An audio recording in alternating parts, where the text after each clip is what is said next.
Hi friends, welcome to Meena சமையல். எல்லாருக்கும் இனிய பொங்கல் நல்வாழ்த்துக்கள். பொங்கல் பண்டிகை அப்படின்னாலே எல்லார் வீட்லையும் சக்கரை பொங்கல் செய்வாங்க. ஆனால் எங்கள் வீட்டில் பால் பொங்கலுக்கு கதம்ப குழம்பு அப்படின்ட்டு நல்ல காரசாரமான எல்லா காய்கறிகளும் போட்டு சூப்பரான ஒரு குழம்பு செய்வோமுங்க. ஸோ பால் பொங்கல் அண்ட் கதம்ப குழம்பு எப்படி செய்கிறேன் அப்படிங்கிறத பாருங்க. பால் பொங்கல் செய்ய தேவையான பொருட்கள்: பச்சரிசி 1 கப், பால் 6 கப், உப்பு தேவையான அளவு.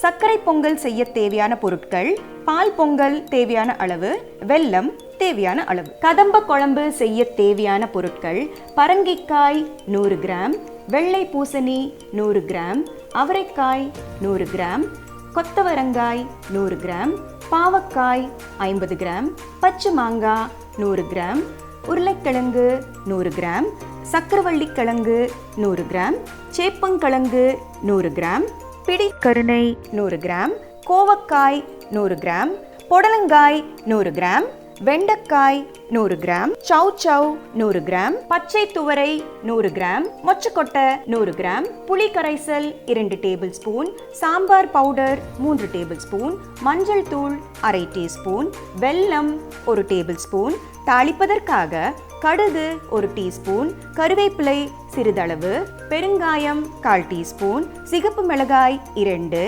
நெய் 1 டேபிள் ஸ்பூன், உப்பு தேவையான அளவு.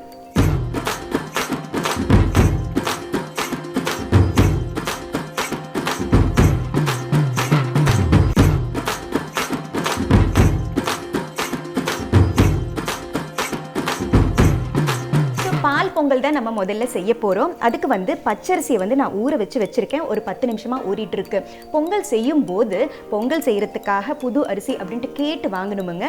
அதில் பொங்கல் செஞ்சாதான் ரொம்ப ரொம்ப நல்லாயிருக்கும். ஸோ முதல்ல பால் பொங்கல் செய்யறதுக்கு நம்ம அடுப்பை ஆன் பண்ணிடலாம். ஒரு ஸ்டெரைலான பாத்திரத்தை வச்சுட்டு 1 பங்கு அரிசிக்கு 5 பங்கு பால்.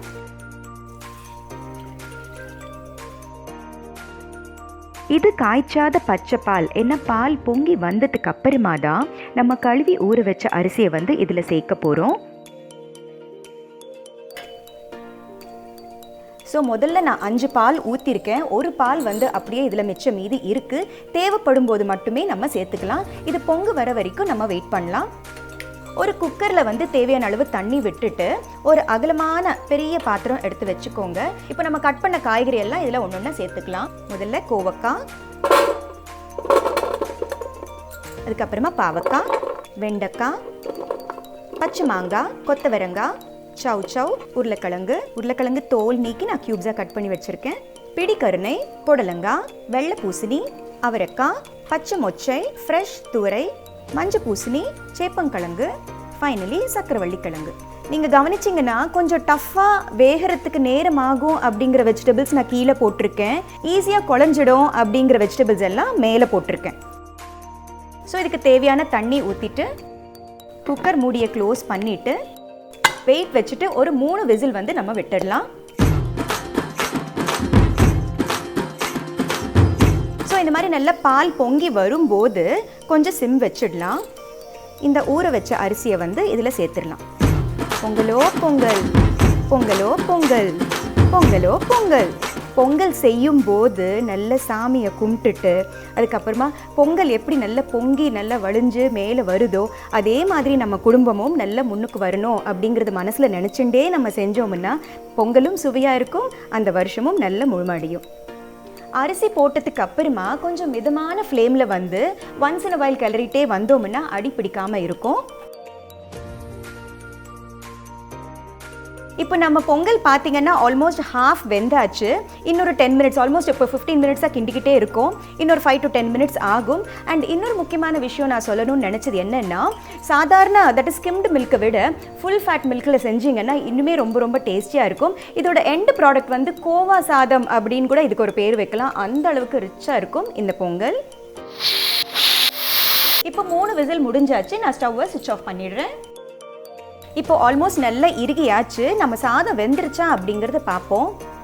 ஒரு பானை சோத்துக்கு ஒரு சோறு பதம் அப்படின்னு சொல்லுவாங்க.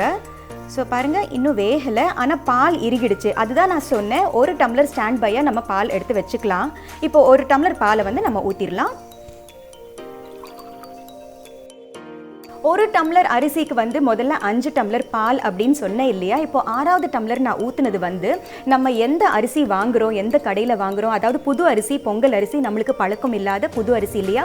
அதனால தான் ஸ்டாண்ட் பையாக வந்து ஒரு டம்ளர் எடுத்து வச்சுருந்தோம். இப்போ அந்த டம்ளரை வந்து நம்ம சேர்த்துட்டு கிளறி திரும்பவும் சாதம் வெந்துருச்சு அப்படிங்கிறத பார்த்து தேவைப்பட்டால் இன்னுமே கூட நம்ம பால் ஊற்ற வேண்டியது இருக்கும். இப்போ திரும்ப நம்ம செக் பண்ணலாம். இப்போ பார்த்தீங்கன்னா நல்லா மேஷ் ஆகிடுச்சு பாருங்கள். ஸோ நம்ம ஸ்டவ் சுவிட்ச் ஆஃப் பண்ணிடலாம். இப்போ நம்ம பால் பொங்கலை வந்து நம்ம பாதியாக இதில் பிரிச்சுக்கலாம். இதில் வெல்லத்தை போட்டு மிக்ஸ் பண்ணி சக்கரை பொங்கலாக கன்வெர்ட் பண்ண போகிறோம். ஸோ இந்த ஸ்டவ்வை நம்ம ஆன் பண்ணிக்கலாம். கொஞ்சம் சிம்மரில் வச்சுக்கோங்க. தேவையான அளவு வெல்லம், அதாவது ஒரு பங்கு சாதம் அப்படிங்கும்போது ஒரு பங்கு வெல்லம் அப்படிங்கிற மாதிரி எடுத்திருக்கேன். சுத்தமான வெல்லமாக எடுத்துக்கோங்க. ஸோ தட் அந்த ப்ராசஸிங் வந்து நம்மளுக்கு கம்மியாகும். நல்ல பொங்கல் சூடாக இருக்கிறதுனால இந்த வெல்லம் வந்து நல்லா சீக்கிரமாகவே கரைஞ்சிரும். பெரிய பெரிய லம்ஸ் இல்லாமல் சின்ன சின்ன பீசஸாக வந்து இடிச்சுக்கோங்க.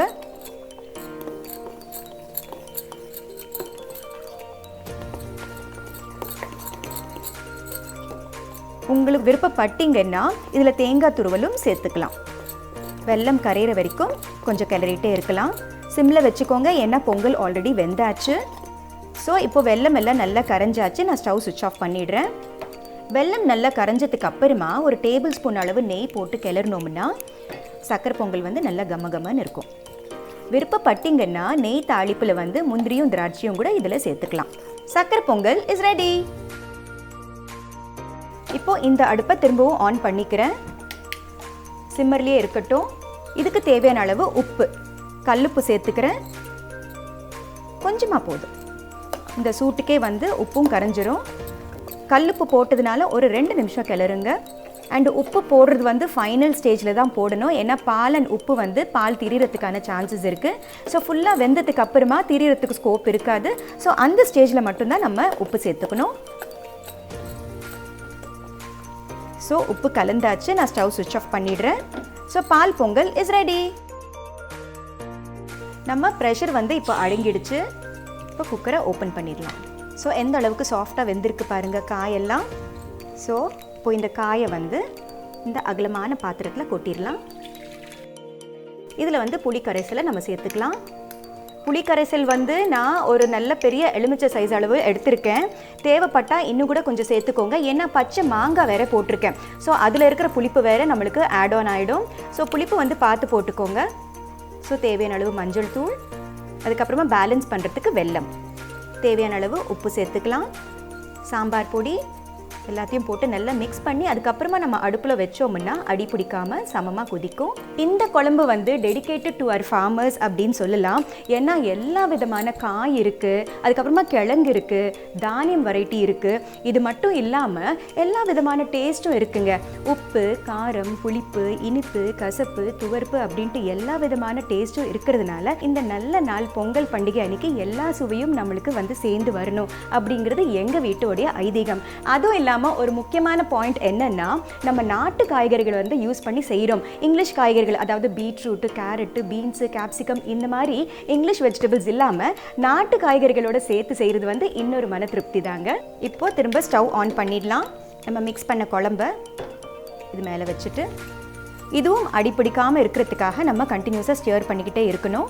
அண்ட் இத்தனை காய் நம்ம சேர்த்து ஒரே வாட்டி வேக வச்சு இப்படி கிளறும் போது எல்லாம் காய் வந்து கொஞ்சம் மசிஞ்சு போயிடும். அதனால கட் பண்ணும்போதே கொஞ்சம் லார்ஜர் க்யூப்ஸை நீங்கள் கட் பண்ணிங்கன்னா, எஸ்பெஷலி இந்த பூசணிக்காய், மஞ்சள் பூசணிக்காய், அதுக்கப்புறமா சக்கரவள்ளி கிழங்கு, இதெல்லாம் சீக்கிரமாக கரைஞ்சி மேஷி ஆகிடும். அதனால கட் பண்ணும்போது பெரிய க்யூப்ஸாக கட் பண்ணிங்கன்னா நம்ம எண்ட் ரிசல்ட் வந்து நிறைய காய் இருக்கிற மாதிரி இருக்கும். அண்ட் எந்த ஒரு டிஷ்ஷுக்குமே வந்து கீ இன்க்ரீடியன்ஸ் அப்படின்ட்டு சொல்லுவாங்க. அதாவது இந்த டிஷ்ஷுக்கு வந்து இந்த விஷயங்களை சேர்த்தாதான் ருசியாக இருக்கும், நல்லா அமையும் அப்படின்னு சொல்லுவாங்க இல்லையா? இந்த கதம்ப குழம்புக்கு வந்து சக்கரவள்ளி கிழங்கு, பட்டை அவரை, அதுக்கப்புறமா வந்து சிகப்பு பூசணி, அதுக்கப்புறமா மொச்சக்கொட்டை, இந்த 4 கண்டிப்பாக மஸ்ட் அண்ட் ஷுட் இருக்கணுங்க. மற்ற வெஜிடபிள்ஸ் எல்லாம் நம்ம இஷ்டம் தான். இந்த 4 இன்க்ரீடியன்ஸ் மட்டும் கம்பல்சரி. இப்போ குழம்பு வந்து நல்லா கொதிக்க ஆரம்பிச்சாச்சு. நான் ஸ்டவ் சுவிட்ச் ஆஃப் பண்ணிடுறேன். இப்போது ஒரு தாளிப்பு கரண்டியை வந்து நம்ம ஆன் பண்ணிடலாம். இதுக்கு தாளிப்புக்கு வந்து நெய் பொருத்தமாக இருக்கும். நெய் உருகினதுக்கு அப்புறமா கடுகு வெடிச்சாச்சு, பெருங்காயம், காஞ்சி மிளகாய், தேவையான அளவு கருவேப்பிலை வந்து கிள்ளி போட்டுக்கலாம், நல்ல வாசமாக இருக்கும். இப்போ தாளிப்பு முடிஞ்சாச்சு. நான் ஸ்டவ் சுவிட்ச் ஆஃப் பண்ணிட்டு இது வந்து குழம்புல சேர்த்துக்கலாம். ஸோ our கதம்பு குழம்பு இஸ் ரெடி.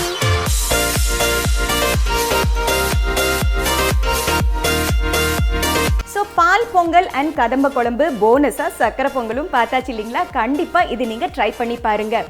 ஃபேஸ்புக்லேயும் இன்ஸ்டாகிராம்லேயும் மீனா சமையலை ஃபாலோ பண்ணுங்கள். இந்த ரெசிபியை ஒருவேளை நீங்கள் சமைச்சு பார்த்தீங்கன்னா ஃபோட்டோ எடுத்து #cook-with-meena அப்படின்ட்டு எனக்கு போஸ்ட் பண்ணிவிடுங்க. அண்ட் எல்லாத்துலேயும் முக்கியமான விஷயம், சப்ஸ்கிரைப் பண்ணுறதோட பக்கத்தில் இருக்கிற பெல் பட்டனை அழுத்தினீங்கன்னா தான் அடுத்த எபிசோட் நான் அப்லோட் பண்ணும்போது உங்களுக்கு நோட்டிஃபிகேஷன் அப்படின்ட்டு வரும். So once again wishing everybody அ ஹாப்பி பொங்கல். மீனா சமையலை பாருங்கள், லைக், ஷேர், சப்ஸ்கிரைப் பண்ணுங்கள். பாய்.